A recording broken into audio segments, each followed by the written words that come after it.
Guys ఇలాంటి దేశం ఉన్నా ఒకటే లేకున్నా ఒకటే. మొత్తం కుక్కలు కూడా బతుకుతున్నాయి, వీళ్ళు కూడా బతుకుతున్నారు. నేను ఎందుకు ఇంత గలీజ్గా మాట్లాడుతున్నా అంటే ఈ ఫ్రస్ట్రేషన్ ఎందుకు వచ్చిందంటే గైస్ మీకైతే ఒక క్లియర్ చెప్తా. ఆన్ May 21 రోజు ఏం జరిగిందంటే ఒక ఫ్లైట్, ఇండిగో ఫ్లైట్ మన ఢిల్లీ నుంచి వెళ్ళి శ్రీనగర్కి వెళ్తుంది అనమాట. శ్రీనగర్కి వెళ్తుంటే సడన్గా వెదర్ చేంజెస్ వల్ల థండర్ స్టార్మ్స్ వస్తున్నాయి, చాలా సుడిగాలులు వస్తున్నాయి, అల్లకల్లోలం వాతావరణం అయితే ఉందన్నమాట. ఆల్మోస్ట్ ప్లేన్ సిచ్యువేషన్ చూస్తుంది కదా మీ స్క్రీన్ మీద.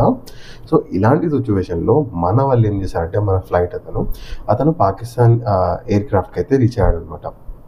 పాకిస్తాన్ ఎయిర్ క్రాఫ్ట్కి రీచ్ అయితే ఎయిర్ ట్రాఫిక్ కంట్రోలర్ వాళ్ళు ఏం చెప్పారంటే, లేదు ఇండియాకి మేము ఆల్రెడీ బ్యాన్ చేస్తాము, నో ఫ్లైట్స్ మాకు దిగొద్దు అని చెప్పేసి లిటరలీ వాళ్ళ పర్మిషన్ని రిజెక్ట్ చేశారు, మన పర్మిషన్ని.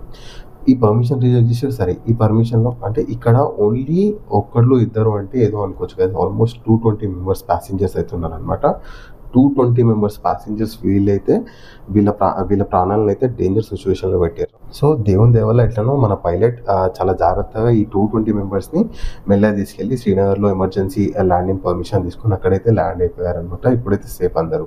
అందుకోసమే ఎవరు దీన్ని ఇలాంటి ఇష్యూస్ని ఎవరు యూట్యూబ్లో పెట్టారు కదా, ఎవరు దాని మీద వీడియోస్ చేయరు కదా. కానీ బట్ ఇట్స్ ఓకే.